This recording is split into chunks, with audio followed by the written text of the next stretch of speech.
what we have done. So this morning, we talked to 24 Carrots. Uh, Sasha was there this morning, and we were talking about having volunteers come to 24 Carrots and assemble burritos, so that everyone brings, someone brings rice, someone brings beans, someone brings tortillas, someone brings vegetables that go with the burritos, and then we assemble it, and then we take it and distribute it to people who need food on a daily basis.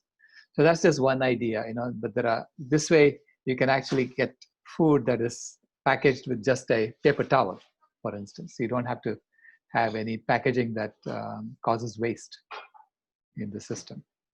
So we're looking at ideas like that, so that we can, and then we can even go to demonstrations and start handing out this food to people who are demonstrating.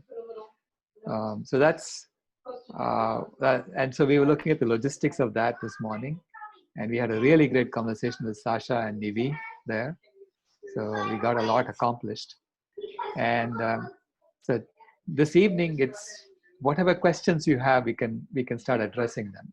But you understand the concept of what we are trying to do, and so whatever questions you have, let's thrash them out.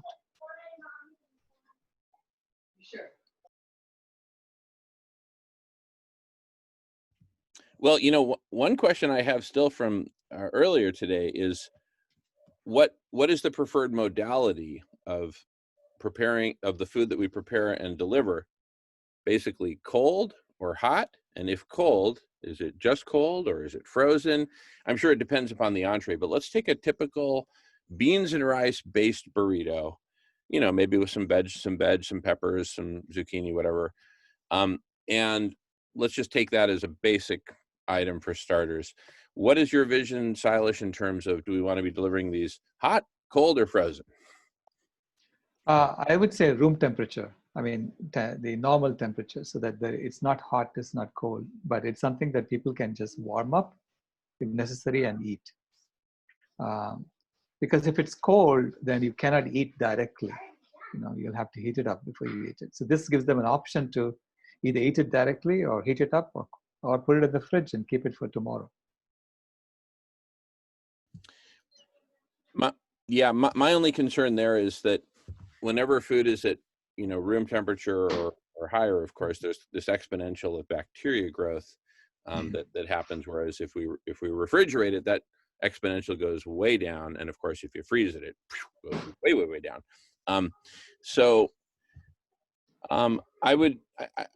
What's occurring to me is that we may want to explore, different strokes for different folks, different, temperatures, literally, depending upon where we're delivering it to. Because, for example, it might be a family where when we make the delivery, at that point, no one's there, or someone's only there to then put it in the fridge or whatever, and they'd really rather just kind of be able to store it and then eat it when everyone's there. Who knows? Or maybe they want to be able to take it to work or whatever. So I'm just saying, let's keep an open mind about that, and and possibly deploy all 3 different temperature zones depending on the scenario, even depending upon climatic conditions. If we're delivering in very hot weather, it may make sense to deliver it either cold or frozen because of the bacteria issues. Anyway, just wanted to put that out there. Thanks. We also, this afternoon, I had a meeting with the means database. I think I sent Jackie a link to them, means database. And so it's a group of young people who are connecting those who are looking for food, nonprofits that are looking for food, with suppliers of food who are willing to donate food. And they made it very easy, so you can just get on the means database and then look up in your neighborhood, is there any donation happening? And then you can sign up for notifications, so that when someone says, I have this extra sack of rice or whatever, and then they, or if they order something too much, and it's there in the store, they put it up on the means database, and then you get a notification, a text message or an email saying, would you like this? because it's in your neighborhood. Okay, so, and the fact that they're doing that all over the country, and they have partnered with a lot of big corporations as well, and so they are now, they're trying to expand to the West. So now that we have signed up with them, I think Seva has signed up with them, and then Jackie will be signing up with them, so that it gives them a reason for look for corporations who are active in the West. So, and they are doing that because they also want to be able to support the Navajo Nation and all the indigenous communities that are being hurt by this COVID-19.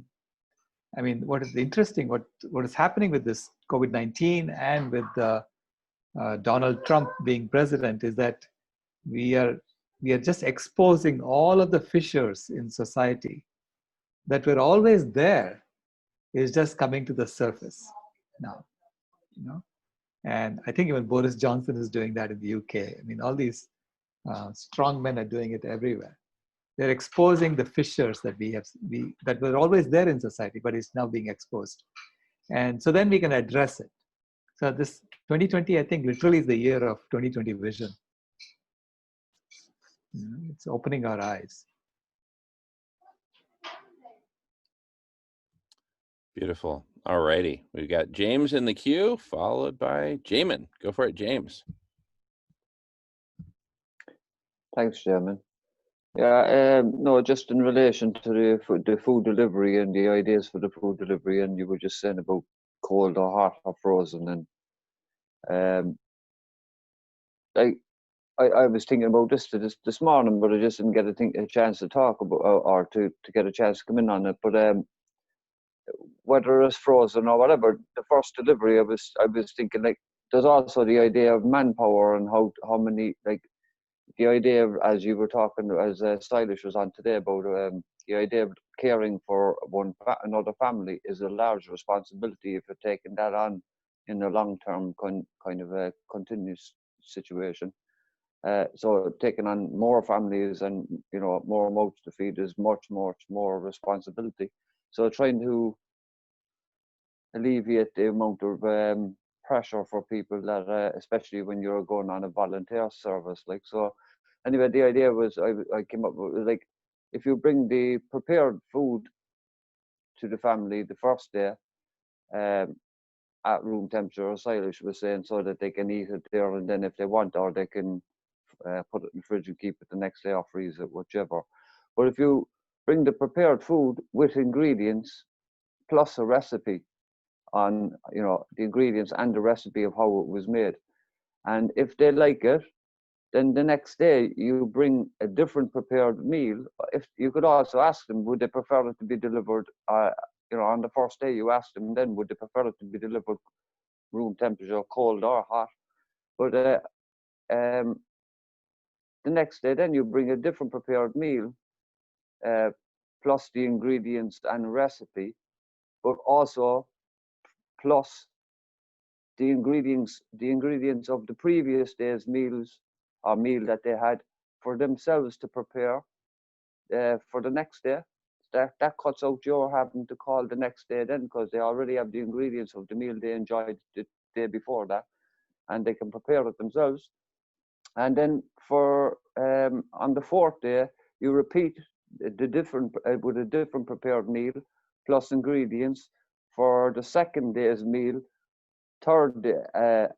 second day's meal, and on the third visit, then Sunday, prepared meal would be plus a week's supply. So that not only you take one kind of course through one course of a week, you figure out what it is they like, what way they want it delivered, hot, cold, or frozen, and you show them the meal, you give them the ingredients, and you give them the recipe how it's made. And by the time the week's out, you'll be giving them a week's supply of different meals, plus the ingredients, plus the recipes. So by the end of the first week, they'll already know how to prepare those meals themselves. So the second week, all you have to do is supply them with the week's supply of groceries, cutting out the need then for a group of volunteers back somewhere else, preparing all those meals, individual meals, 7 days a week, you would automatically cut down your 7 days of bringing food to somebody down to about 3 or 4 in the first week. And in the second week, you're just bringing them the food and they can prepare it themselves because they already have the recipes and they know how to prepare it. So it's just an idea of, and it's, of efficiency and cutting down the amount of work for volunteers, and also letting people see that not only is the food, not only do they like the food when they do, when you bring them the food originally, you ask for their opinion, do they like it? If they ask why you bring a plant-based food, you obviously that's the reason why you tell them the reasons. But the point is, if they like it, then they already then have they know what the ingredients are, how to prepare it. Anyway, I'm going on too long. You get my point. Thanks.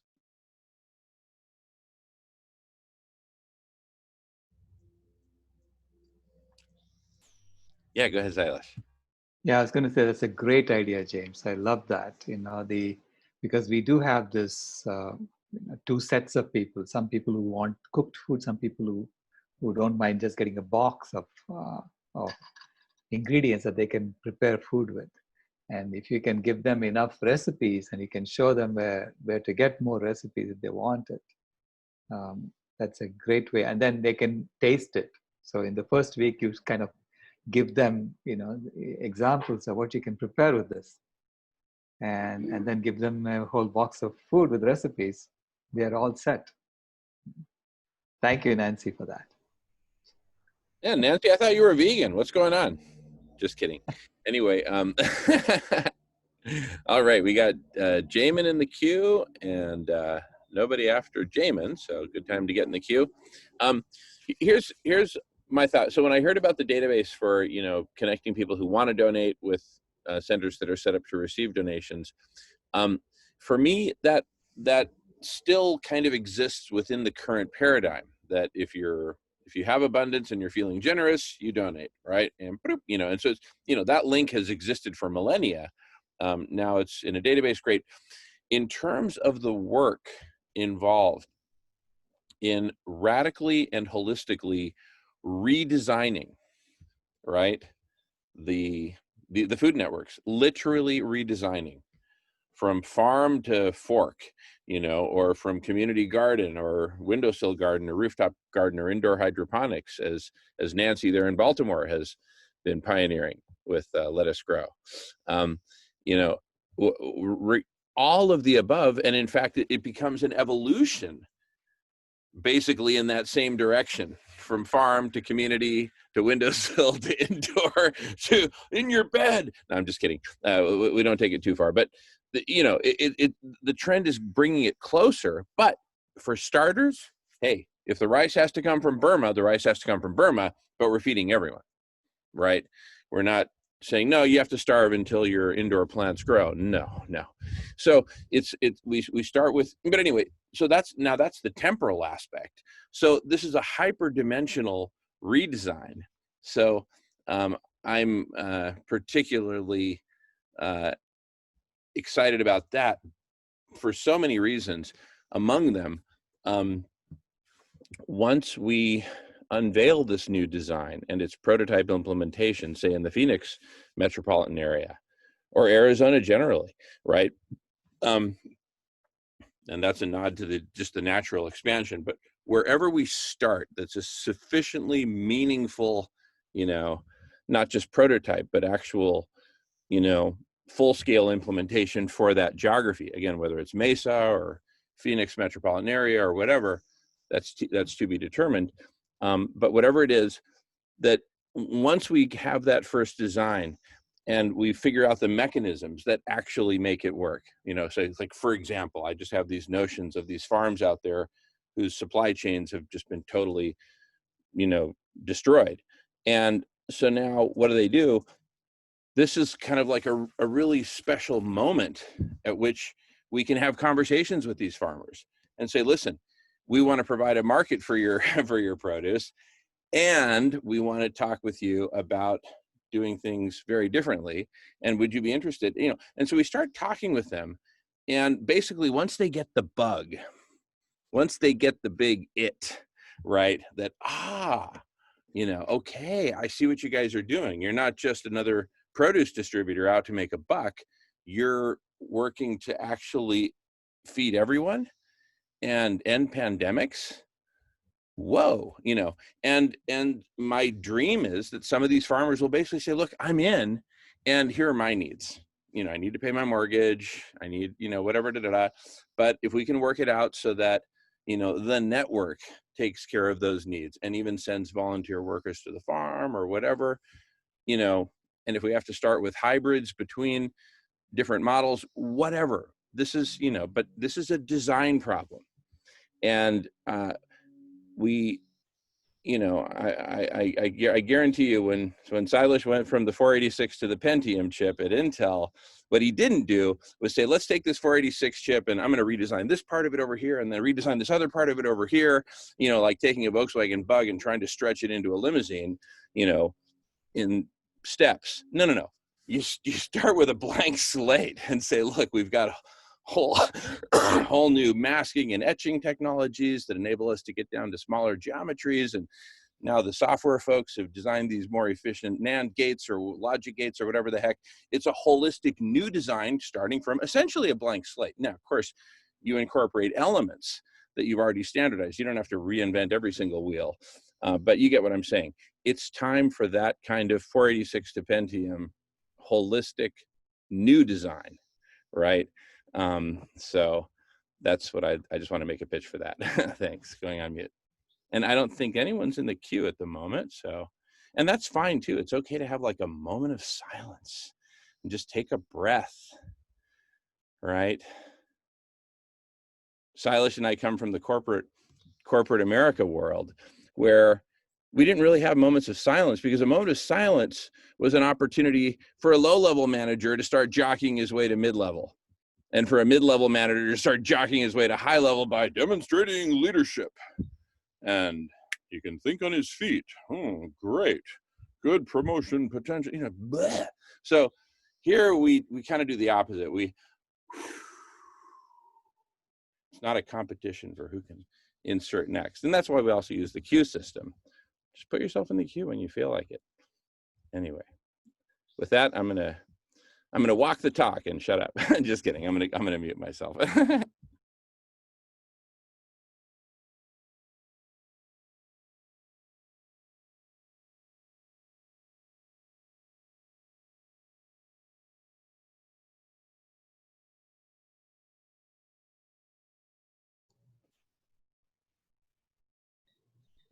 Yes, BJ. Mm-hmm. All right. A friend of mine and I, we took beans and rice to Austin and did that for a few weekends. And we used bowls, which was then paper, but then you needed to have spoons, and so we didn't get it down simple, which is what I like that you're thinking about. And the burritos, or what we call here in Texas tacos, which look the same thing, would be a really good idea. And I wonder how bad is it to have foil, because that foil can keep, but is that too environmentally bad to do? When the tortillas that I'm thinking of, when you put them in paper, they kind of squish into the tortilla, especially if there's moist. But I'm wondering about the foil and how bad environmentally that is. So just wondering about those things.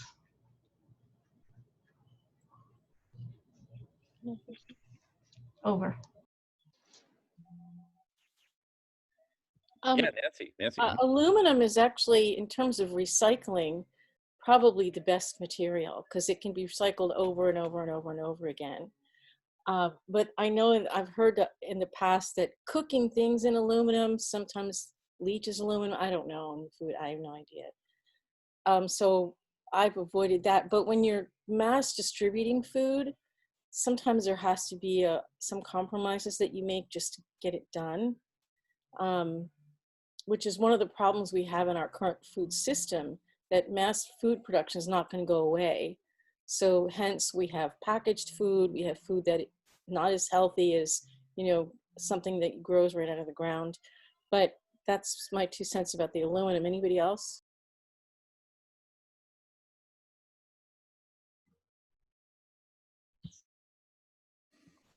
Yeah, this also gets back to the urgency for a holistic redesign, because the ideal is reusable containers that don't present significant safety risks, either contamination risks or shatter and fragment, breakage risks, et cetera.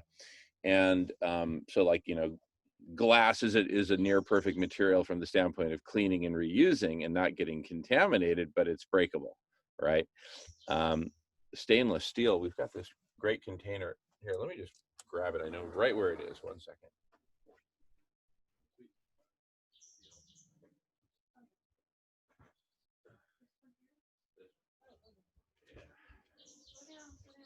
Thank you.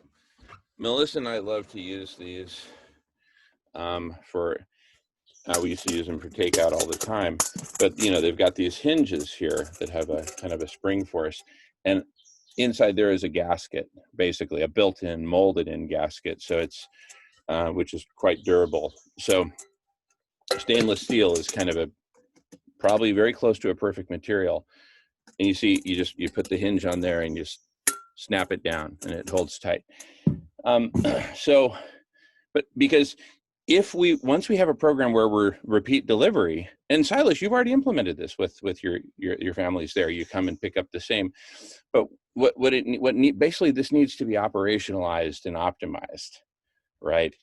The cleaning, the washing, and all that. I once toured a bottled water plant for these big, giant, not giant, but the big water bottles in Mexico, where the owner had this automated washing system, right, that was quite efficient, and they just washed out every single bottle. Hey, Kamaya. And he complained that his competitors didn't do that. They just refilled the jugs and put the cap back on. So anyway, the bottom line is that if we think big, if we think at scale, we can do things like reusable containers, like these, in a way that is controllable. So you know exactly how many units of exactly what container each family has out on loan, so to speak, right? And you have some margin. Hey, we lost it. Okay, well, we're not going to stop giving you food just because you lost a container. But, the fifth container, it's like, hey, you need to please pay for any more that you lose. Something that's like fair and incentivizes the right things. This is all one giant design problem. Everything from the food, the ingredients, the agricultural networks, the distribution, the packaging, the reusability, the sanitation, all the standards, from gloves to masks to, hand sanitizer, you name it. So the whole thing has to be holistically designed.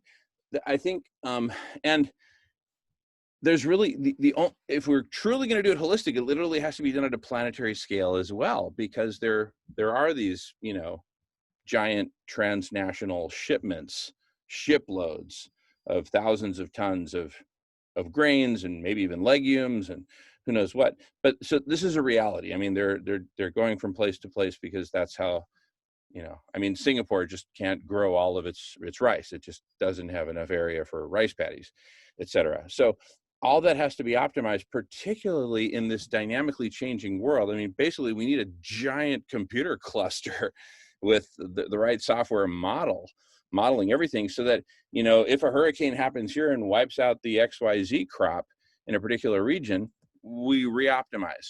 And now there's a whole new logistics distribution plan. Basically, if we're going to take this to its logical extreme, conclusion, the world needs to make food a basic human right.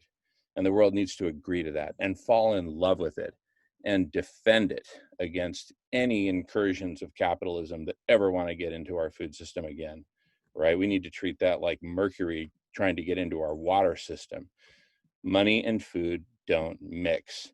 Dead animals and food don't mix, right? So we need to get really clear on this, and let's take it all the way to the next logical conclusion and create that Pentium, not a bandaged up, jacked up 486 chip, right?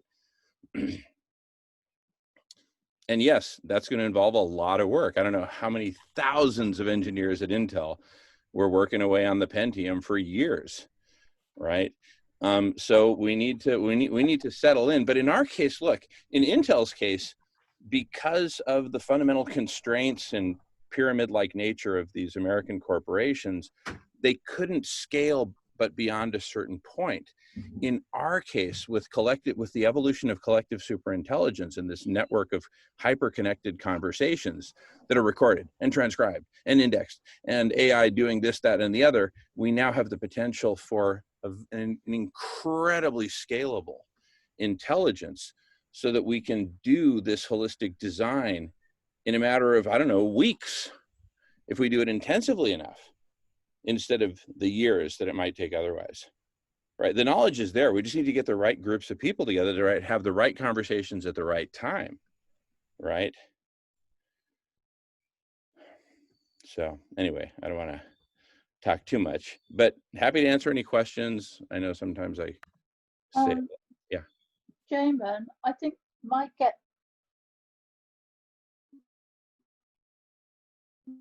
guess is that millions of people are having this conversation all over, in community groups, in churches, in the street. I can hear the people in my street, and normally it would be like, oh, hello, I'm, on the phone. Oh, I'm on my way to, yes, I'll see you in a minute. I'm hearing really deep conversations on the street. That's what happens in times of revolution. Suddenly people want to devour books, they want to devour knowledge. We're all upgrading. Everybody's upgrading. Some of us, might have been studying stuff like this for years, but those people who haven't, they can catch up in the blink of an eye. That's the nature of the revolutions. That's what's happened in the past in revolutions. And in fact, the people that haven't been studying it for years can suddenly arrive there, just suddenly arrive there and even outstrip what were the former avant-garde.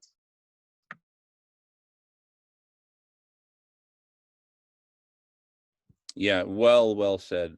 So that's really inspiring that this can happen very, very quickly.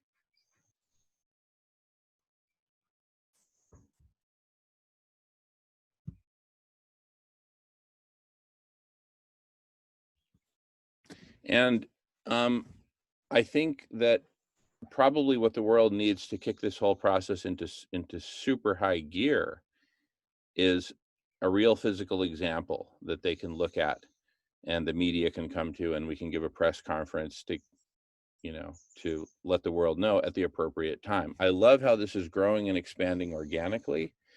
It looks like Arizona is the place, right? That's just from what I can see right now. That's not my call to make, certainly. That's food healers. But the beautiful thing about collective intelligence is we open source, the discourse, the dialogue. And, with sociocracy, we bring a new level of radical inclusion and, equality. But anyway, that's a different topic. But the point is that we are open sourcing this, but I just see a major milestone as the press conference, right? Because that's the moment when the masses can hear about it through very efficient channels of communication. So, we have an opportunity to map out, right? And build a strategy here where, in parallel with the boots on the ground work that you're doing, which is, necessarily, involves a lot of tinkering and, people making the best choices they can with limited options that happen to exist right there locally. There's the Mormon temple. Well, there's a delay there. Okay, who else do we reach out to? There's only so many places of worship within a 5-mile radius. Okay. So, so in parallel with that kind of boots on the ground tinkering, which is very local and very physical, up here in the cloud with the network of conversations, we can fan out and cover in parallel so many different topics. and evolve them, and folks can be hopping from topic to cross-pollinate, right, and bring new perspectives to each topic over time. So I'm just kind of envisioning these two parallel tracks, actually pioneering the real network on the ground, and then doing this kind of redesign up in the clouds. Those are kind of two different parts of the brain, so to speak, that work on those, right? And two different parts of the collective brain, but then talking to each other, which is what we're doing right now in this meeting, right? This is a perfect example of a meeting that encompasses both those levels, right? So, You know, the media, Jamin, yeah. the media is also going through a massive transition. I mean, during lockdown, they're having to put their little news sign behind them, and we're seeing them in their bedrooms with their shorts on, and then, you know, little bits of their lives are coming in. But, you know, all the systems are changing. If we are in the process of a paradigm shift, then that's happening with the media too. You know, sometimes we are the media, aren't we? Because of the technology, everything's changing. I rarely go to mainstream news now, and I was quite a news junkie. You know, I like reading between the lines with the mainstream news, but now I don't bother with them hardly at all. You know, some, you know, I'll go to a Guardian newspaper article. You know, here and there I use mainstream media, but more and more I'm going to completely different sources, and I'm going to much deeper sources. I've got access to scientific papers online and all this free stuff, so I've got much more of a choice. So yeah, so the old model of the media, you know, it's not the same anymore.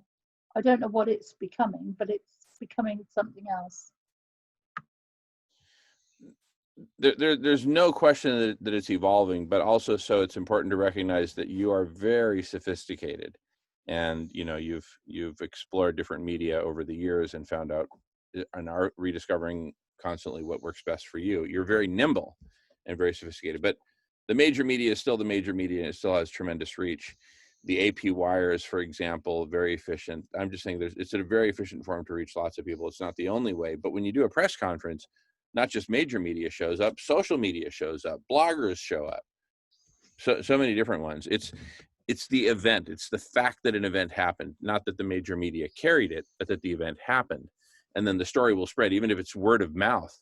It'll spread however it spreads. Smoke signals, carrier pigeons, satellite transmissions. It doesn't matter the medium. It's that it happened. It's an event. Yes, Jackie, go for it. I just wanted to acknowledge that BJ has been in the queue. And in case you didn't notice, I just wanted to make sure that she gets what she wanted. I am so sorry. I'm so sorry, BJ. Oh, that's why we're here together. That's why we're here together. No, you're absolutely right, Jackie. Thank you for that. Thank you. Yeah. And I also wanted to say goodnight because I'm being called to go back to finish packing. I'm moving next weekend. So I stayed as long as I could, but I love you all. Thank you so much. Love you, Jackie, sister. Yeah. Bye. Bye. No, it was perfectly fine the way it came around to me. I was just thinking about the distribution of food and what a complicated issue that is when you're thinking worldwide, and remembering back years ago, one of our professors was Dr. Tarab, and we were very lucky to have him at our little school, but he worked at the UN on distribution of food. And he was a mathematician. He was an incredible mathematician and had settled there. But so it's going to take a lot. That was just kind of making me feel, oh my gosh, it's going to take a lot. But the fact that we have this this meeting and this social intelligence means that we will reach out and we'll find somebody at the right time when we're ready for that, to do that. That's just what was on my mind.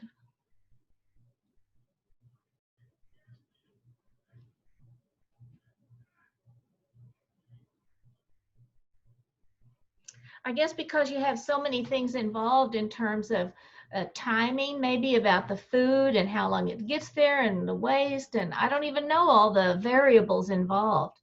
But not that we have to solve that now. We just have to do, you know, in my town, how I get the food to the people there, and you in your town, how to get the food there. So. Well, that's what I'm saying. Yes to that, which is the local part, right? Which is very physical and very right there. But marry that with what we're doing up here in the cloud, in the network of conversations, where it's like, all right, I'm going to take a break from cooking and delivering food for a few hours to just have a conversation where there's no distraction. And of course, we check in on all the local stuff and we dream into the food network of the future, the compassionate food network of the future. Yeah, thank you. Yeah, you're welcome. And here, I'll just show this image on my thumbnail. Most of you have probably seen that before. But like, we went out there and pioneered community cafes in Southern California, feeding an entire community for free and just testing. So a lot of this is testing, trial and error, but there's also a lot of knowledge out there of, you know, what different experiments people have done. And that's why I put so much emphasis on the collective intelligence, because this creates essentially a matrix for us to integrate all the people who have this knowledge and experience, who've pioneered these different things before and are actually operating today, like Sailesh. He's doing this on a daily basis. So he's really in touch with so many aspects of what this means, which, you know, there was a moment when the day before he didn't do it and the next day he did. I guarantee you, once he crossed that threshold and started actually delivering food to actual families, that changed his life, changed his perspective, and it was no longer just a theoretical thing. Oh yes, people need to eat. I definitely empathize. Maybe it should be done this way. Now with boots on the ground, he knows what's working and what's not, and he's ready to be in conversations with other people who are doing it in different communities under different circumstances, and therefore ready to tease out the signal, right, of what's really fundamental and, you know, immovable, and where do we need improvement, right? And it's just an iterative evolutionary thing. But the more we come together and manifest this collective superintelligence, the quicker, the more efficiently we can do that. It's a clock speed thing, just like with the chips.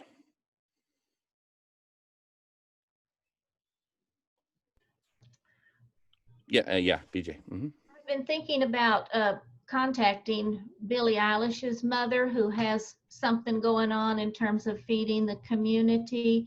And now I'm seeing that you had something already, you know, the community cafe, and now here's Climate Healers working on. There's really no need for me to just start without some. It's been done in places. So finding some plan that can be modified a bit, I'm really looking forward to it. I think this is such a big way to go. Yeah, there's so much knowledge, so much expertise, so much passion over so many decades poured into this, that it's really just time for a virtual conference of food healers, right? Basically the Saileshes, the Jackies, the Myras, the BJs, and the Jamans, and the Nancys, and the So's, and the everybody's.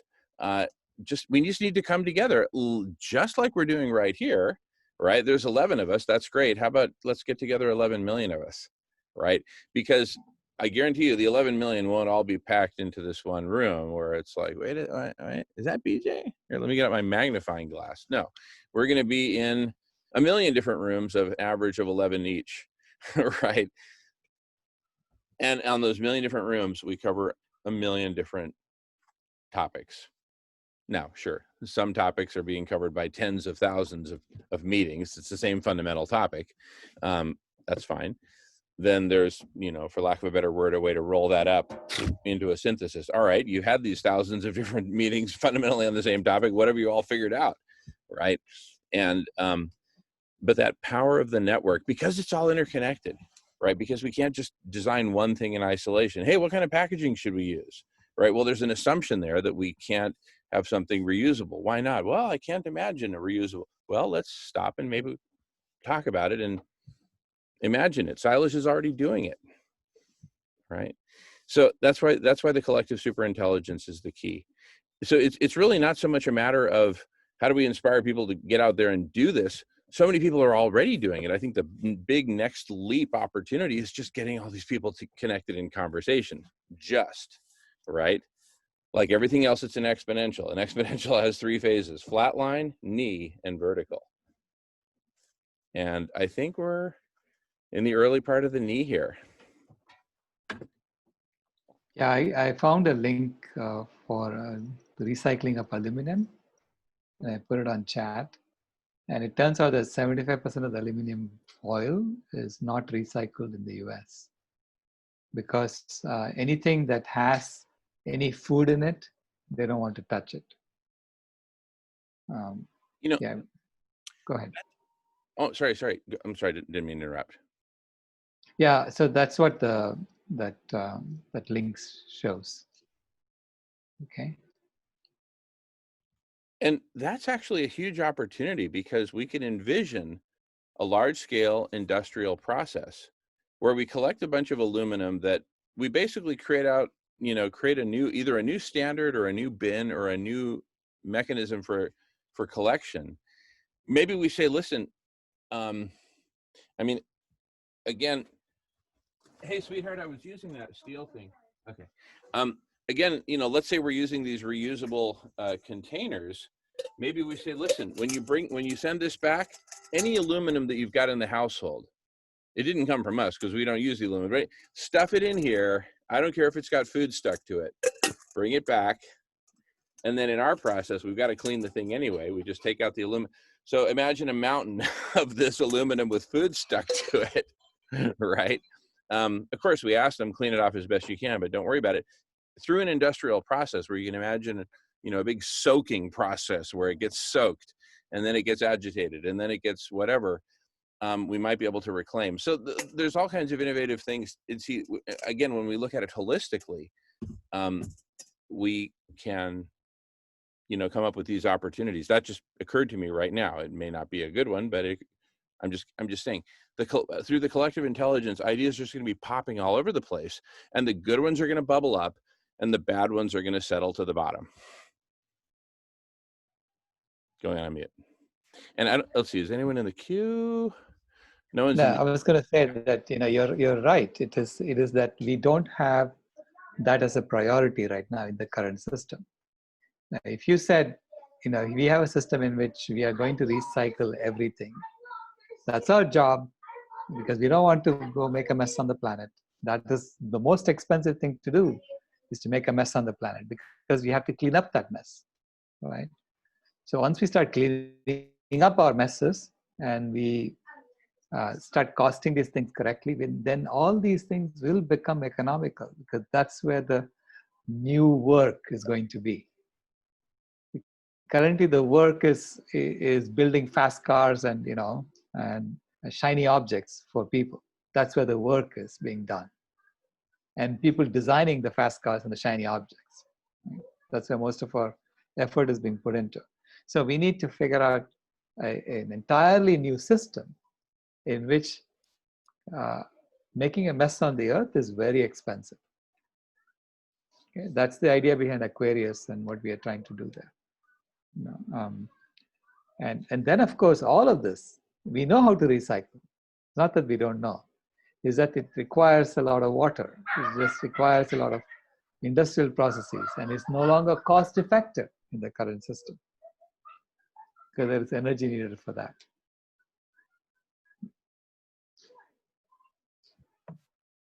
You know, all the huge the huge farms, the industrial size farms in the Midwest. I mean, in the Dust Bowl era, they caused the Dust Bowl crisis. And, you know, I sometimes wonder, so I expect somebody's done some work on it, that there are so many tornadoes. I mean, if you had forests in the way, would all these houses turn into matchstick houses? Would there be as many, you know, serious tornadoes that are, what I'm trying to say is it's already costing too much, you know, in monetary terms. The chaos that's being created by all these awful destructive systems we have, it is already costing hugely in monetary terms.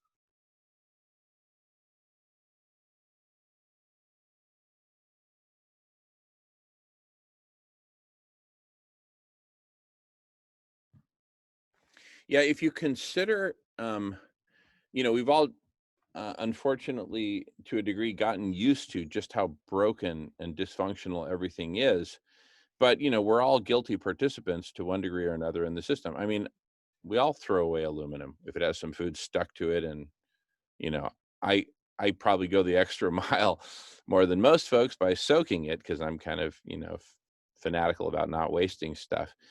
But it's all over the place. You know, it's so hard to avoid, not just in terms of, you know, the existing food networks, but just our own culture and how we handle time and everything else. Of course, all that's shifting now with and that's really the opportunity. The whole house of cards got sucked up into a little whirlwind, and so the cards are all like floating in midair and swirling around. Now we get to design how they land, right? Because everything is in motion now. Nothing is stuck like it used to be. So it's very exciting. And you know, the difference in, you know, doing it right. Again, I'll go back to the, you know, the evolution from 486 to Pentium. The difference between doing, you know, a halfway job of a redesign and doing a proper Pentium, there's just no comparison, right? In terms of marketability, in terms of profitability. It's time to do it right the first time, right? I think we really have one shot at doing this holistic redesign, and it's very important that each of us be humble about what we know that we don't know, and what we don't know that we don't know, right? And the DK only surfaces when we get together and learn stuff and are enlightened. And it's like, oh, wow, I had no idea, right? That's what comes out of collective superintelligence. So, you know, even though in some ways it sort of feels like, all right, do I have to take 2 steps sideways before I can take steps forward? Because, you know, collective superintelligence, nobody immediately gets fed by just having a meeting, right? And so that's why I say it's 2 steps to the sideways. But if and when we, not if and when, or as we evolve collective superintelligence, I just think we're all going to be so blown away, and we're going to look back at 29, you know, pre-2020 as just like this barbaric, not Stone Age, but single-use age, right? And single-use meat age, you know, single-use, you know, violent age. I mean, we're just going to look back and we're just going to cringe. And, you know, but I think more than cringe will be tears of joy that we broke through and figured out how to come together and create something so compelling that it just took off and spread around the world, right? I mean, just conceptually, without even picturing the details, just kind of imagine that out there is a near perfect planetary food network. It's out there. We just need to find it. Or if you prefer, we need to design it. We need to collectively design it. It's there. We need to dream into it. We need to pray into it. We need to imagine it, right? And collective superintelligence is the vehicle for doing that. I simply wouldn't be having this conversation if it wasn't for you all. Wouldn't be happening. This gets us out of our normal routines of thought and even conversation. Leave me alone with Melissa too long and we drive each other crazy, right? We know each other too well. But, you know, I start mixing it up with folks I haven't mixed it up with before. By the way, that's not actually true. Don't listen to him. She's right. Anyway, so, but I mean, it's just like, it's so refreshing, you know, meeting Jyoti today, right? And Jackie's husband, Gavin, and just all these super cool people. Oh my goodness. And the Sasha and what was the other gal's name from Unilever? What was her name? Nivi. Yes, thank you. Oh my goodness, just mind blowing. And if you take the perspective that we're now in this Cambrian explosion transformation from unicellular to multicellular, from unicranium to multicranium clusters, we're now a cluster, right? You've seen these pictures from the Cambrian explosion where you got these weird looking creatures with 17 tentacles and eyeballs and, you know, we're like that now. We're like these, you know, archaeologists of the future will look back and look at this as a Cambrian explosion. And they'll look at this meeting and say, what an interesting form. They didn't know about globulin yet, right? What am I talking about? I'm talking about the culture of these meetings, the rules of these meetings, the flow, the hand signals, the this and that, you know. We're learning how to do it. We're learning how to all come together as collective intelligence. This is pioneering work. And that's why I've committed so heavily to the Block Party and Solution Club, is we need to put in the hours in order to gain the experience of how to do this and what it all means and how it works. We're learning how to dance together. We're learning how to go multi-cranium. This is the Cambrian explosion of going from unicellular to multicellular. This is it. And it is the biggest transformation ever, potentially in the universe. This is it. And the holistic transformation of the food networks is spilling over into the metals industries, right? Maybe we do away with single-use foils altogether and forget about recycling. Just do it right the first time. This is the Pentium, right? Upgraded aluminum foil, that would be like a jacked up 486 V2, right? Do it right already. Do the Pentium. And so, see, and that's now a merger between food and metals and packaging and logistics and all that, right? I remember once when I was a consultant in Mexico, a food company was talking about in Mexico City, we've got these big trucks, but they can only get so far into these neighborhoods and this and that and da-da-da. And I said, listen, why don't you drive it all the way to that sector of the city and then have smaller vehicles that then unload the pallets from the back of the truck and zoom, can get into the tight crevices of Mexico City. And they did that, right? This is all part of the redesign. We need to holistically redesign everything. Oh my goodness, sorry. Oy. Sorry, I gotta, what's going on? I got to say bye now. It's been great. Thank you so much. Oh, you got to take off, BJ? Yeah, I got to take off. Thank you so much. So I'll see y'all again. Thank you, BJ. You bet. Thank you, BJ. Look forward to seeing you soon. Sorry, my mom was just trying to call, so I've got to call her back. But like, it was weird. It like routed it through the computer or something. Anyway, Sailesh, can I give you the moderator stick? And Sure, no problem. Okay, thanks.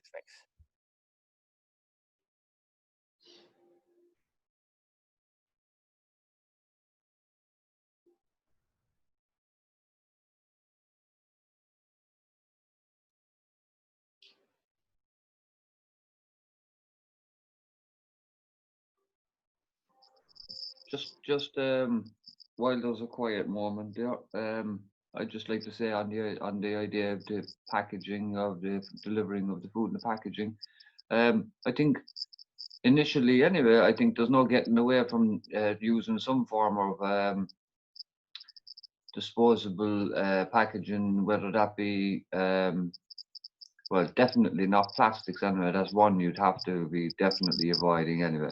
But as you were saying, keeping it simple with paper wrapping, no for burrito, as you were saying yourself, Silas. So looking on that, keeping it as simple as possible, and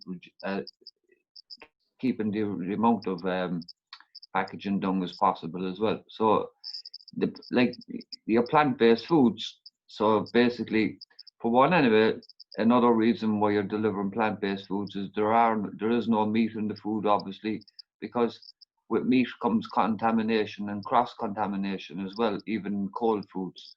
I worked in the food industries myself, and my main work involved in I was head of health and safety in the kitchens. I was used to see the overall health and safety in kitchens anyway, and so cross contamination is a very big issue when it comes to food and health and safety. So the fact that you're cutting out the meat in the fact in the first place anyway reduces a huge amount of cross contamination or food poisoning issues in the first place. So that being a good thing anyway. So that means you can also think very carefully, and the fact that you're delivering it, lukewarm room temperature reduces the amount of types of packaging you need for it as well. It doesn't have to be something that keeps the food warm while it's being delivered, or anything else like that. So paper and cardboard boxes, little cardboard boxes and small, you get sometimes you be eating in a restaurant and you say, I can't finish this meal, and they give you a little doggy box or whatever it is. You get delivery, any place, delivery place, Chinese deliveries, they all have small little cardboard box or whatever for whatever size portion meal. But it depends on the meal that you're making. It can be either wrapped in greaseproof paper, or if it's a different type of meal, placed in a little cardboard box. But when it's been delivered, it can be, if it needs to be kept together and not squashed together, then obviously a cardboard box is your way to go, or maybe a hemp bag if you need the item back. But they can dispose of cardboard and paper recyclably, responsibly themselves. If you're if you need to give them a bag with messages, we say a week's supply of messages, and a cardboard box is not, a bag is an idea. You could have hemp bags with the name of the organization on it and everything else, and those could be recollected and rewashed, all right, like, and something like that. And cheesecloths is another very handy way of wrapping foods. But I think greaseproof paper will be one of the main ones, and just if you want to keep it solid without getting a squashed cardboard boxes, just keep it simple to those, paper and boxes. Right.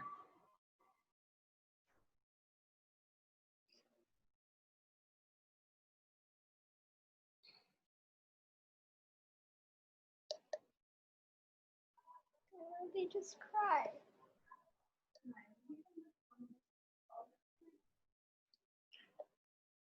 Thank you, James.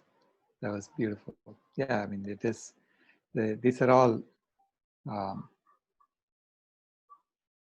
problems that we need to solve in the future, and I mean that we are thinking about right now, so that we can solve for the future. And so, as a great idea, leaves are great as wraps. And I mean, we have tried to do a zero waste conference at the Vegan World 2026 conference, and mostly by using these kinds of techniques, have wraps that are cut into two, so that they're all finger-sized foods, and you just put them on a tray, and people come and pick up one of this, one of that, and go eat it with their fingers.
I think Solar Tony, I think he just put up in the chat there that his sound is going in and out. I'm not sure if he's trying to speak. I haven't heard him speaking, no, as such, like, but if his sound is going in and out, it's because if he doesn't want to speak, if he mutes his mic, his sound will improve. Because if somebody else is speaking and their mic is unmuted, and yours is unmuted, it will cause feedback. So if you're not speaking, basically we all go on unmute, or we all go on mute. So if you're hearing feedback, it's usually because there's more than one person unmuted. If that's an answer to your sort of thing.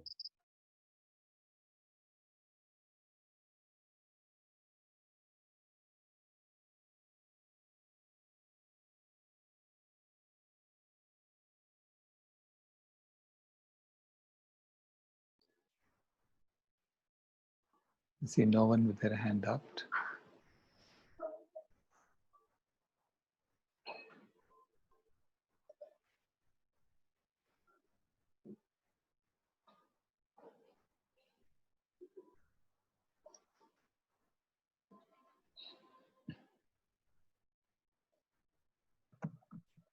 What town in Arizona do you come from?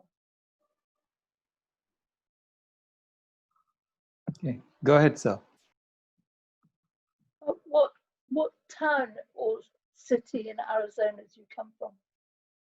Oh, we are in Phoenix, Arizona, which is the capital. Has it got a big downtown, populated downtown area, or is it all spread out? It's quite spread out.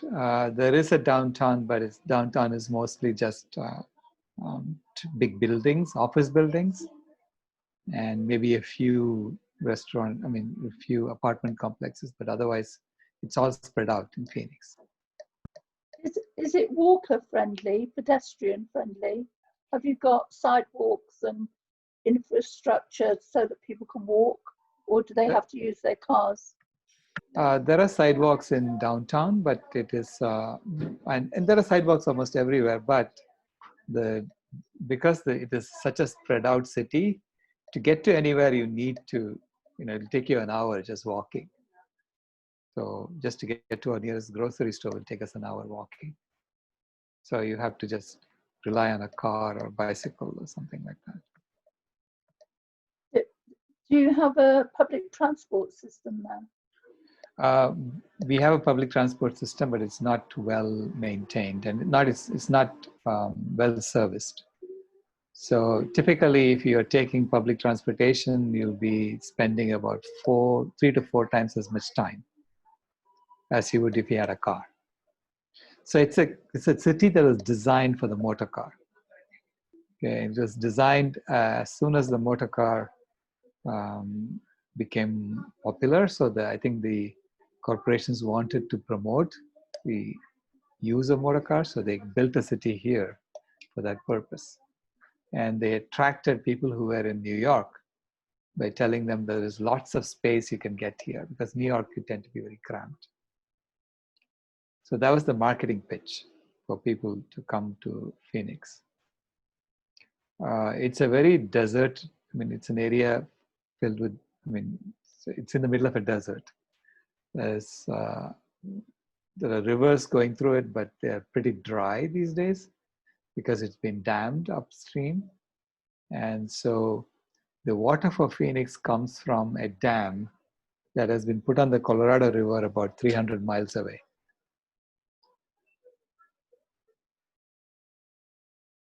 So if you're poor and you can't afford a car, you go on a bike? Is that what you have to do? Bike or buses. Buses are not very expensive, so you can get a pass. Do you have I noticed in London the word vegan is everywhere, or just before lockdown it was I've been in lockdown, so but the word vegan was popping up everywhere. It was popping up on buses, loads and loads of restaurants were saying we do vegan.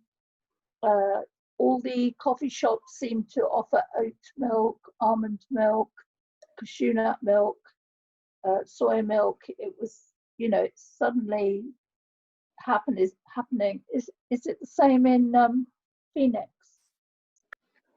Yes, it was getting there. I mean, Phoenix has a lot of vegan restaurants, and Phoenix has, I mean, the word vegan is spreading, but it's not as pervasive as London, I would say.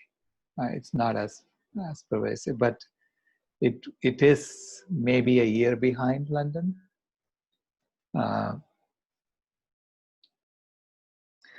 James has his hand up. So. Yeah, thank you, Sailesh. No, it's just going on what you just said there about Phoenix being so spread out, and you know, you have to have a car really to get around efficiently. I'm not sure if you've ever heard of it, no, or has anyone here on the block party heard of it, but it was a reality show. I don't know if it's still running or not. It's an American reality show. It's called Pimp My Ride. I don't know if you've heard of it or anything. Basically, it's a challenge. These mechanics where they choose somebody somebody writes into them and gives them a story and tells them what type of vehicle they have, and they give these mechanics a challenge to, you know, pimp it up and do up the vehicle and everything else like that. Like, and they really make some fantastic work to these things, like, because they really put the best of equipment into the cars and everything else that they, you know, bring back to life. And they're geniuses. These guys know what they do, like. And I'm just thinking, if you got like an old bus, like an old school bus or something like that, and you in a scrapyard or whatever, and if you got onto these guys and you ask them like to pimp the bus into you know, into a kitchen bus, delivery service kitchen bus, and you know, I'm not saying they'll go for it or anything, but I'm just saying it's an idea. But if you had like an old bus and renovated it into, I mean, there's lots of fast food little businesses run out of vans and buses like that. You know what I'm talking about, like. So because it would also cut out it would also solve one area for preparing cold foods. You'd have the area on the bus, and you'd be able to drive to the doors with the food that you're preparing, and even be preparing it as you're driving to the destination, whatever the case may be. But I mean, the idea of getting the bus could be another starter as well, in the idea of like expanding on that then, and then end up with a whole fleet of them in the end, if it was a good enough idea and it worked off. So it could be used as a pilot scheme, and it could be used as you know, getting in touch with these people to see if they'd do it, if they would be willing to do that. Like I'm saying, I know this is just a way out there idea, but it's just something I'm throwing into the pot, because you'd be surprised people take up challenges like this. Well, they do anyway, you know. And I'm not sure if the show is still going or not, but you know, it's just an idea anyway, something to think about. Thanks. How hot is it going to get in Phoenix? What time of year does it get really, really hot? Around June, July, it gets really, really hot. So it could be as much as 50 degrees Celsius. So solar turning. That must be unbearable. Sorry? That must be unbearable. You wouldn't be able to do any outdoor work. Yes. During summer, during the height of summer, we really cannot go out too much. So we stay indoors, and all the birds are staying in shades. So it's you can see that it affects all life.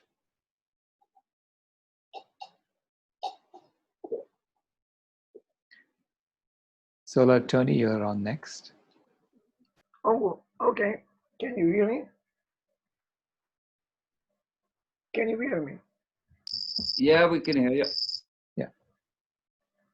Great. Hi, everyone. Just a Hi, few Tony. thoughts. So, the city I'm living in, we are trying to get the city to offer public transportation. Following the example of Minnesota and Kansas, I think Kansas was the first one, Kansas City. And there are a few other cities, and there are a few cities in Europe already offering also public transportation that probably will bring up participation of people leaving the car home. But as someone mentioned before, I think it was Jamin, cities are not designed for transportation. Cities are not designed for a lot of things. It's an historical apocalypse of mismanagement, and just not that. It's they were designed by need. We need more water, we build a bigger tank. We need more housing, we build more blocks. We need more food, we have to go out of the city. Cities are not sustainable, period. London has, to my knowledge, was one of the first cities to do the human footprint, and they came up with the figure of, I think at the time, that was more than a decade ago. If everyone lived the same way around the world as Londoners live, it would take about 6.67 planets, so roughly 7 planets. And since then, New York did the same. It comes to about the same figure, 6, 7. I put it even higher than that, and that was following the study of Rees and RWS and Walker-Nagel, a duo at the University of British Columbia in the 70s. Took them about 20 years of research to complete and publish. And they come up with the human footprint. And at the time they completed the first round, humanity was already consuming about 120% of what the biocapacity of the earth can sustain, say about. So it's like going to the bank, having $100 in the bank and taking out $120 every time in real time, which is an absurdity. It's not possible, it's unsustainable. We are now at closing up to close to 200%. So we wash the water goes out with soap, with whatever, microorganisms, things that need to be cleaned up. That's the work of ecological sustainability of the planet. And so the same with air, and the same with food, and the same with wastes. And all of that put together, it comes to the ecological footprint and energy, of course, which is usually it's the only thing people talk about. It's energy, energy, energy. No, it's not just energy, it's everything else. So to redesign all of that in the city, the city brings in everything that it needs: water, food, energy, and paper materials, the timber, metals, oil for plastics, and fish and animals and plants and vegetables. The city basically doesn't produce anything. It manipulates a certain number of things, but the city doesn't produce anything. It has to come from the outside. Furthermore, in industrialized countries like ours, we use about we use about 20-30% of the resources of the planet, just the United States alone. And Europe uses another 20-30% of the resources, and then the industrialized countries in Asia another 10-20%. So about 80% of the resources of the planet are used by, sit down now, about 10% of the population. So 80 to 90% of the population has about 20% of the resources of the planet. And that's water, air, energy, food, timber, soil, fish, plastics, everything else. That would mean that we would need 8, 6, 8, 7, 9, pick your pick, planets in order for everybody on the planet to live at the same standard, quote unquote, absurd standard that we live in that industrialized country. That's just not possible. And that's also the fallacy of the population discourse, because nobody brings up that. It's very uncomfortable. Because we are consuming so much at such a level that is totally unsustainable. It's suicidal. Well, that has to change. Can everybody change? I doubt. Will everybody change? I doubt. Will some people change? It's like the phrase from Lincoln, you cannot fool everybody all the time. You can only fool some people some of the time. Some of the people won't be fooled and will be able to change.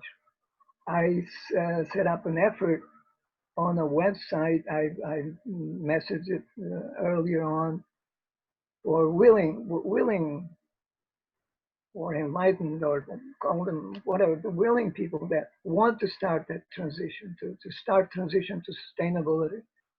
Not just sustainability, but ecological sustainability. We need to become ecologically sustainable. That means we don't destroy the oceans, we don't destroy the atmosphere like we're doing right now.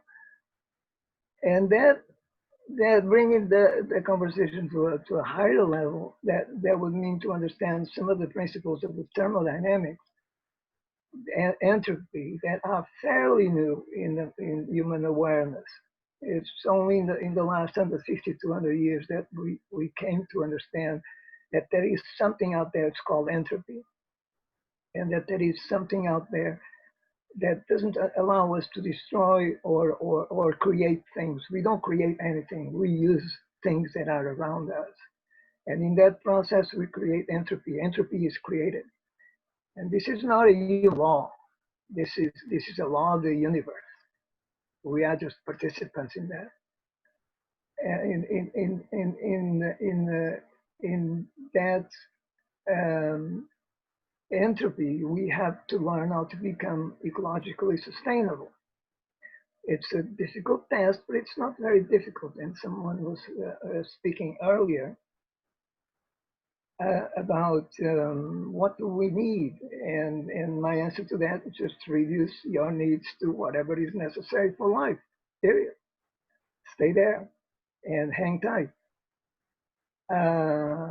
Reduce on, and there are some very interesting examples of that. A friend of mine in Canada wrote a book years ago based on that ecological footprint, side notes and guiding thoughts. On the title of the book was Radical Simplicity. Beautiful, very small book, beautifully written. And he was already doing what he was writing about. We met in somewhere south of the border, and he was riding his bicycle all the way from Canada. And this was way far south. That was almost in Guatemala. So there are ways. So what I propose is to start moving into sustainable areas, or ecologically sustainable areas by design. And there are already some examples on the map. You can look at sustainable communities or intentional communities. They have some already. One in Scotland that has been there was one of the first ones, called Findhorn. Fairly famous. Some of y'all may already come across that. There are a few there are quite a few around Europe. There is a map already on the web. I'll see if I can find the link and post it in there, that actually finds intentional communities in your neighborhood. I don't think that intentional communities work, from the reports that I know and from what I know from them, always work. There is a lot of conflict, unsolved conflicts, and beautiful examples as well. Um, that are, um, I think, intentional communities of single folks that live in an area that starts to become eco-sustainable, like there are regions of demarcation for wine that is protected by some name, just as an example. Like the French have the demarcation for wine. Here in California, we have too the same demarcation for wine, a certain quality, a certain style, a certain type. So establishing areas of eco-sustainability that are protected and become protected with land easements, that the water, the trees, the plants, the animals, the soil, the energy used in there, all of those are considered very carefully. I think that's a way that could work. There are some examples in Africa that are very interesting examples of one of the groups that has been very active with that was started by an Australian. They call themselves permaculture, and permaculture is two words put together: permanent and culture. So permanent agriculture, and that started with that, and now they are including a lot of other things. And you know everything. Pretty much everybody knows everything what permaculture is because it's very old traditions. It's methods that come, some of them from thousands of years ago. And they were becoming into disuse because we found motors and electricity and pumps and gizmos and computers, all kinds of different things. Okay, this is progress. People were making progress, so let's burn the oil and do all of these things. So Tony, it's Tony, do you live on an intentional community? I Do you live on? I can hear you a little bit in the background, but I don't distinguish what you're saying. I wanted to know, do you live on an intentional community? Is that where you live? No, I live in my own home, and I'm trying to. I'm searching for an area where I can have land, a little bit more land. And my backyard in the back of my home is a little too small. And then I have neighbors that absolutely couldn't care a bit about these things. And all they care is about buying the next bigger SUV that comes around the market. So it's sort of embarrassing. But that's the way most of our society goes. So I can't do a certain number of things in my home. I can't do a lot of other things that I would like to do, like change my roof to um, do some things that I like solar hot water and quite a number of things that I can't do, and hopefully moving to a home that has a little bit more space, there's land around. It's not one person can pretty much generate all of his food and cultivate the food. And it's just not the food is that we eat the food, whatever it is. There was a discussion also about meat or vegan.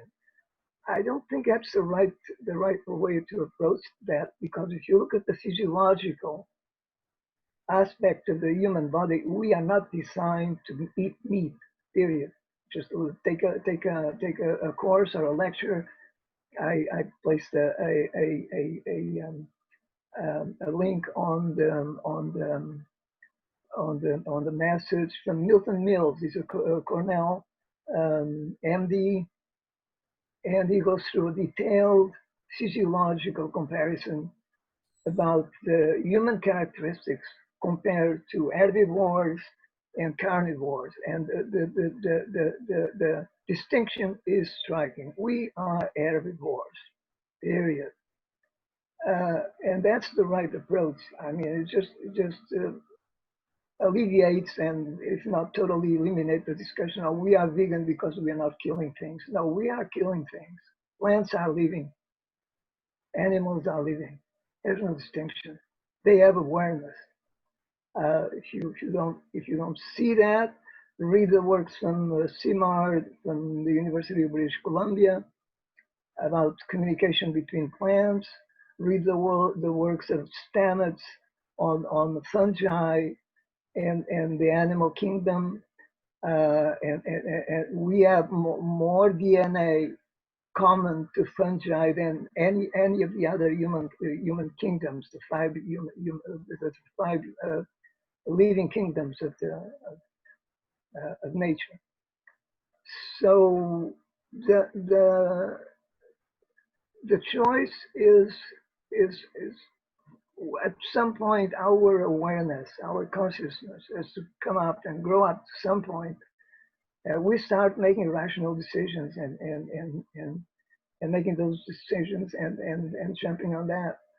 So that's what I'm involved in. That pretty much wraps it up. If you'd like to, any questions or anything, I've been in and out all day. I've been following the conversation. And thanks again, everybody, for your time and for setting up the discussion, Shane and everyone else I'm starting to meet. We already have some conversations with I've been screening a bunch, hundreds of small clips and movies since Earth Day this year, and since actually 1 month before Earth Day, since the lockdown started, because we are still in lockdown here in California for the time being until maybe mid of this month, and then it's already some easing down of the restrictions, but we're still in lockdown. California is a little bit better than the rest of the country. We have a better governor. We don't have the insanity that's going up in Washington, and stability. And it's a little bit better. So we're faring a little bit better, but still not as good like as countries like Cuba. If we had the same rates of death rates as Cuba, we have about 3,000 dead unfortunately in California. We would have maybe about 200 or so, 200, 250.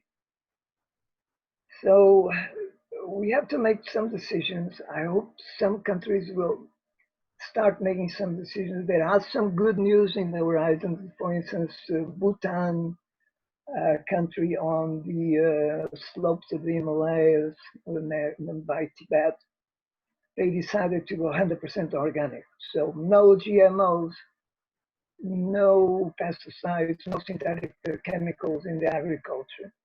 Russia probably also because they think they don't need to participate in the Monsanto buyer insanity. They decided to go completely organic. They said, we have enough land to grow all the food that we need. Thank you very much, but no thanks. Europe is on the verge of, or already declared GMOs terra non grata.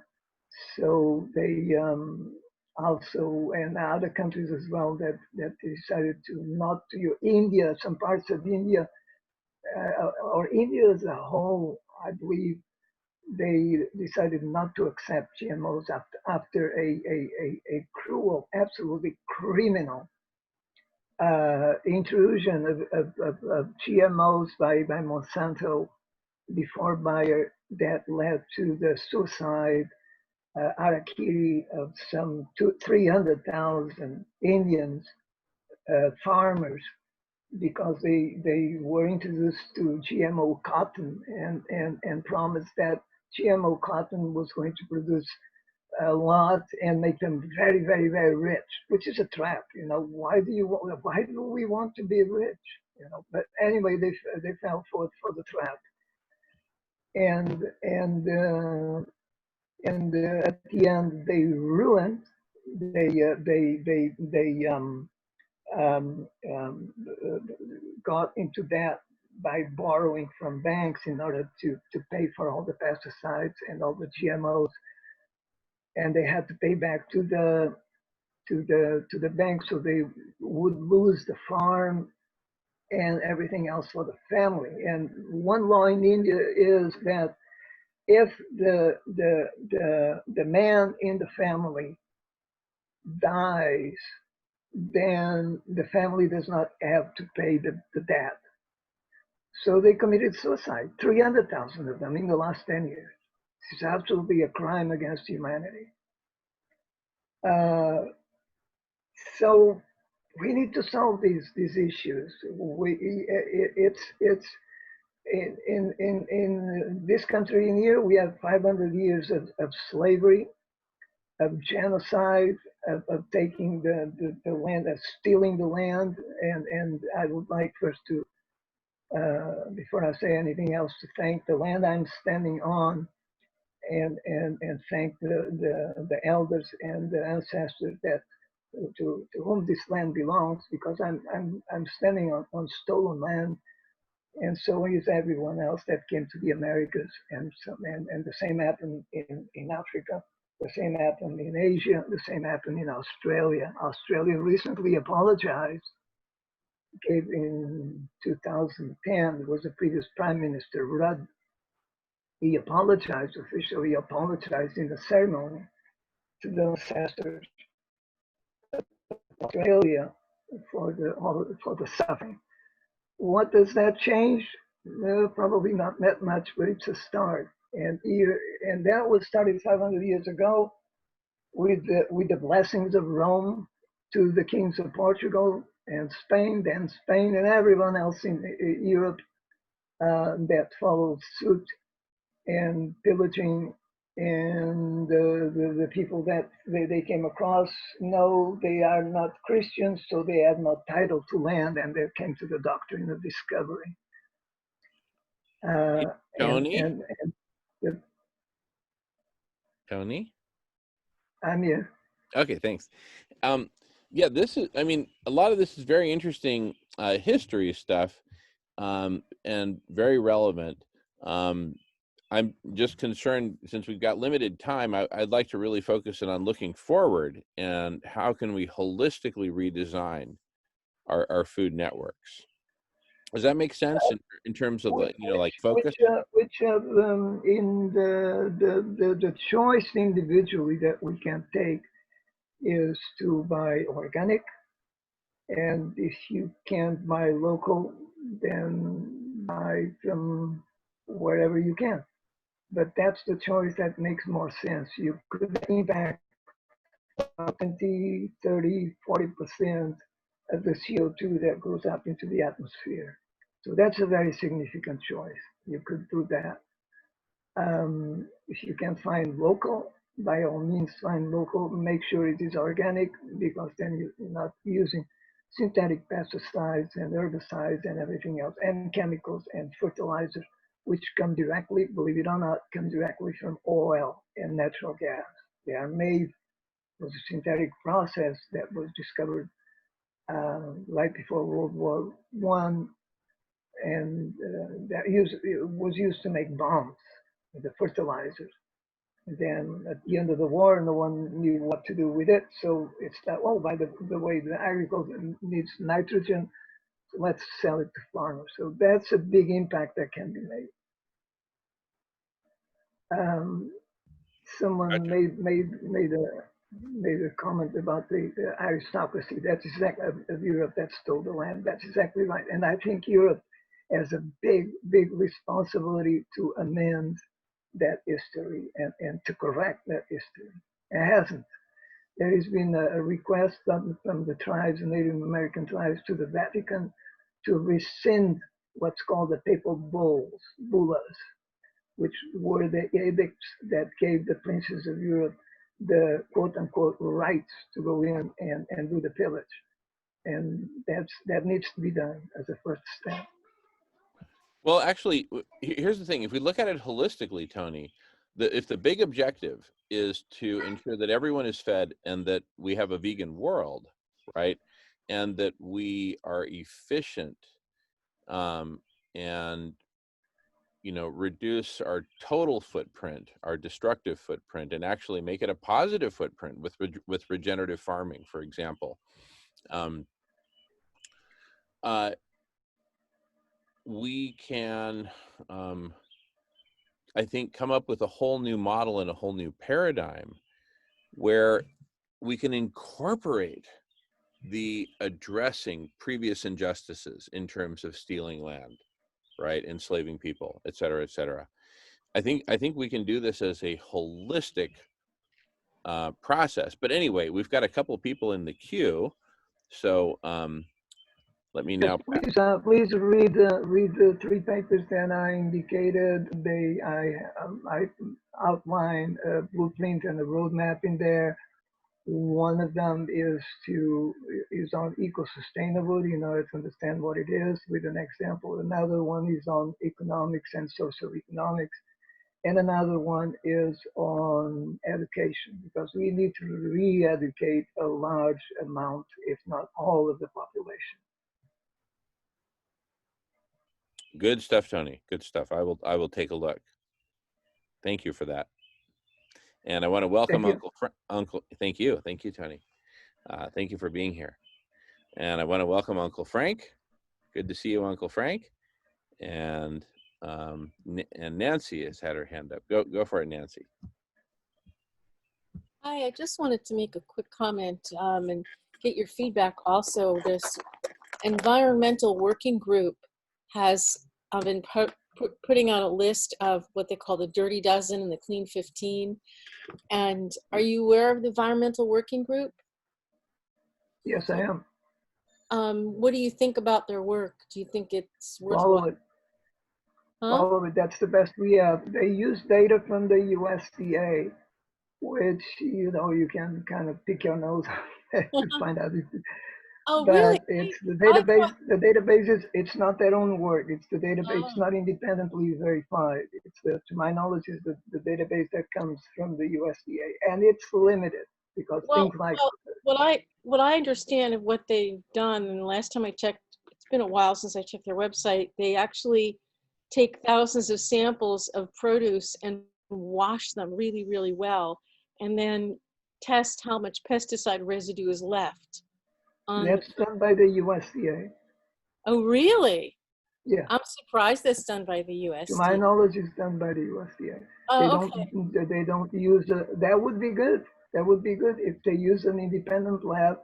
Yeah. There is one person that I know. I wanted to set up a lab like that. If I had funding, I could do a lab like it would cost $2 or $3 million to set up a lab like that. There's one guy, but I don't recommend. He's in Arizona, but I have serious doubts about the legitimacy of what he's doing. So I don't mention his name. Yeah, their produce guide has like, I think 48 different produce, but then they have like the, and so it goes from 1, which is the highest, to the lowest. Right. And things like asparagus, they've always considered that okay, not organic. So I think onions, garlic, those are okay. On the worst offenders are things like strawberries, lettuce, have celery. been at the top of their list for a long time, and because they're so heavily pesticided. And one thing I want to, not everybody can get a lot of organic food, especially a lot of regular stores. The organic food is extremely expensive, and so a lot of people can't really afford it. And we had mentioned like food deserts and things like that, and so it's a problem, and a few years ago I heard Dr. Greger say that it's still important to get your veggies, to get your produce in, and of course organic is best. So we want to be careful that we don't make a precedent that ends up creating even more injustice on people that can't really afford to get the organic, especially for living in food deserts. And I'm very fortunate. I live in Baltimore, and there's a couple of stores. One of them is a chain called, and there's a few of them called Mom's Organic, and they hands down have the best prices on organic. There's also a store called Sprouts Organic, and they're even better. And sometimes there's some mistrust, like how organic is it? Is it really organic? Has some of the Have they gotten contaminated? Because organic can still have some pesticides, and this lovely administration we had, I think, lightened up on organic rules too. So that's why, you know, I think earlier when James was introducing everybody, he talked about the, you know, growing our own food. I still have to actually set it up, but I've got this food tower inside. So obviously the best is for people to have some way of growing at least some of their own food, but you know, we're not going to solve all the problems today. I understand that, but I just wanted to mention that a lot of people actually can't afford to get a lot of organic food. And so that's all. Thank you. So one observation on that is that I once in a while I don't what we have here in California is Whole Foods, which started in Austin, Texas. We have Trader Joe's, which wasn't in Texas for a very, very long time and only recently gotten there. And we have Mother's, which is prior to Whole Foods. That was Mrs. Gucci. It started here in the southern part of LA. And almost there is one co-op in Santa Monica, which is about 40 miles from my home, which I don't go. It's way too far. We'll go accidentally once in a while. I go there, but not more. And the once in a while I go, and some of the big supermarkets like say Ralph's or Albertsons, they have a tiny minuscule. They started to carry a few organic products in there, fresh produce. A lot more expensive. And once in a while I go get. I had. And they are a little bit. They are. Mm-hmm. They are. That's a problem. And not. It depends. It depends on. There is something about that can be said, and it's to buy in season, and that makes a little bit of a difference. So it softens the punch a little bit. But in one anecdotal incident, which is not very anecdotal, it happens very often. It happens all the time.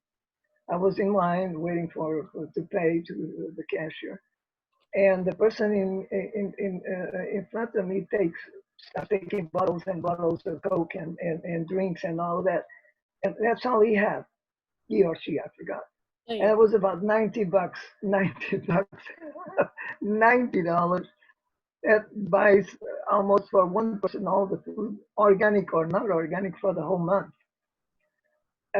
So there's there's a little bit of you know, and this happens all the time. I observe what I'm always looking at what the person next to me is buying, and so this is not a good choice. This is not a good choice. He could make a much better choice and use less money. And that's maybe something that needs also to go into the population, and also because in the risk that any of those people, obesity, overweight, diabetes, cancer, stroke, everything else, that it's almost endemic, it's pandemic in our country. And the change of culture and the change of habits and the change that needs to come with that. Is that possible? Should that be possible? Yeah, it should be possible. Their own interest. It doesn't happen. That should happen. A lot of people are looking for help. A lot of people go look for help in the wrong places. But it's something that definitely should happen in the interest of everyone. You know, be healthy and have less visits to the emergency room and to the hospital, and for caterers and stenches in the heart and bypass surgeries or cancer, or that go one small operation, a visit to the emergency these days it's $100,000, $200,000, $300,000, $500,000. So it's how do we do this holistically, like Jamin was. That's maybe by example, that some parts of the population start saying, no, basta, this is enough. We draw the line here. This is what we wanted to do. That's why I propose eco-sustainable communities, independent homeowners, not communes, independent homeowners in demarcated zones that start saying, this is what we do. You want to what we do. You want to have a look? Come over and visit. Stay a week, stay a month, or whatever time you need. Learn how to do it, and go to the next community, and start one by yourself.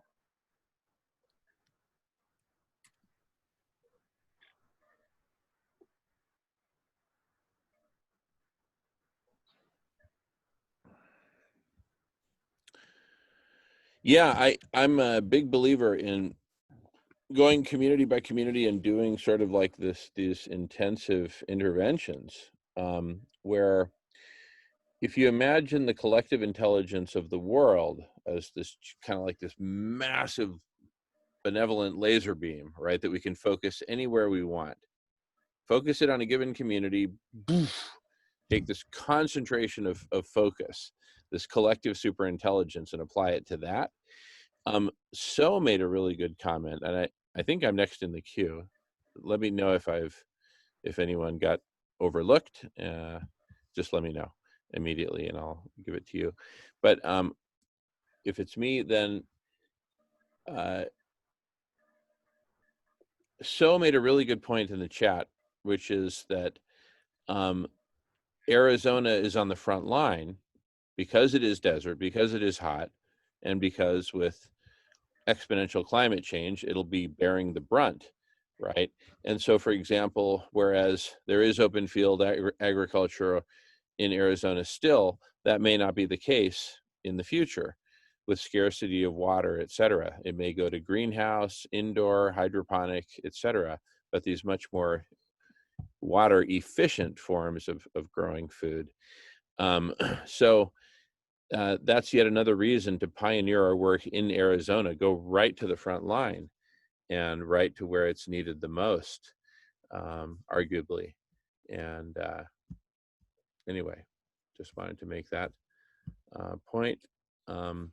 We are getting close to the top of the hour, and at the top of the hour, I will hand the baton to Nolan, since I have been here leading or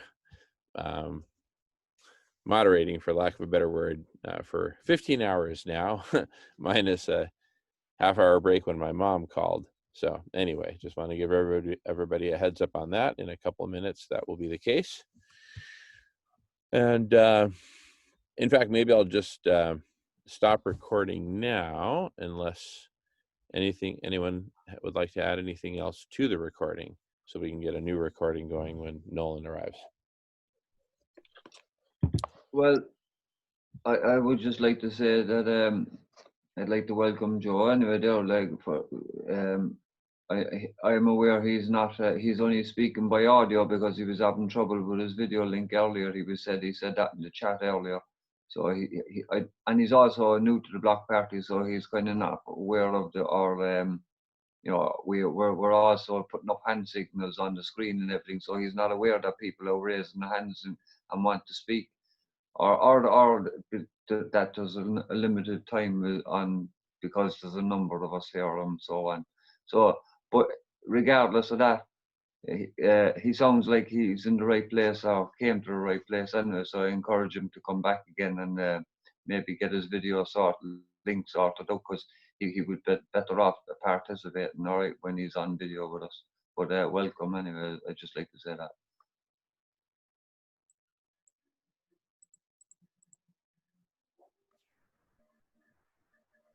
Awesome. Thank you, James.